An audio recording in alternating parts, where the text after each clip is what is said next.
So I got so many lessons I've learned over the years. Where should I start? I think one that immediately comes to mind is that being an entrepreneur and being a CEO and business owner is two completely different things. So like if you when you're starting off your business and you're an entrepreneur, you're doing everything. You're writing your copy, you're doing your social media, you're writing your emails, you're doing your sales calls.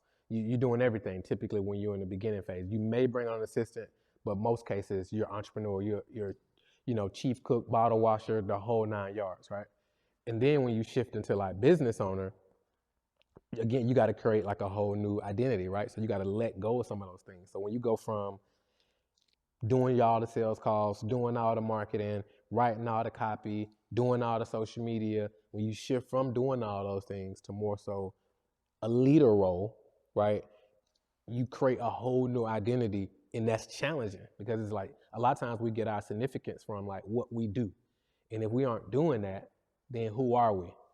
I think which leads me to my second big lesson is that as you make this transition from just entrepreneur to like CEO business owner, the biggest thing to understand is like you go from being your personal output being the output of the company, or being your personal output being your output, to the output of the team being your output, right? So it's like, how do you become a better leader, right?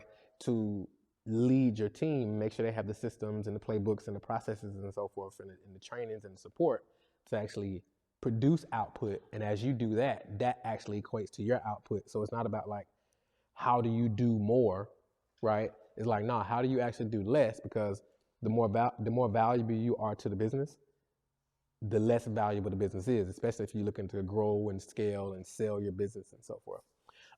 Which leads me to another lesson. The third lesson I would say is a well-run business is a boring business. A well-run business is a boring business, which basically means that, again, especially when you're coming from the entrepreneurial grind, especially in this day and age where everybody's like, grind 24/7, work, sleep when you're dead, all this different type of stuff. In reality, that's actually counterproductive. Like always working, always being on is super counterproductive, and it's actually diminishing returns in that. So realizing, okay, how do I make this business as simple as possible? How do I make this business as simple as possible? Streamlining all the systems, streamlining all the processes, focusing on one core product, one system, one enrollment process, or one sales process, depending on your business. And how do you simplify this whole business? Which leads me to another quick lesson, is that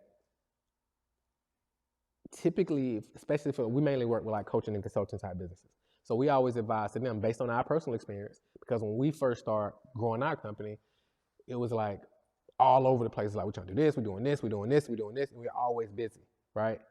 And we realized this thing called the rule of one, and this really helped us simplify the business. So typically we always advise our clients, listen, create one premium price offer where you charge $3,000 to $10,000 or more, and then just focus on that one offer to it till you get to at least $1 million a year, right? And then if you want to add something onto it, great. But until then, get you one offer, get you one marketing system, one ad strategy where you can get unlimited leads, one enrollment process so people can buy from you, right? Send out one email a day, and then create one piece of content per day to add more value to the audience, and then give yourself a year. And oftentimes that could lead to $1 million, or at least have you on track for $1 million.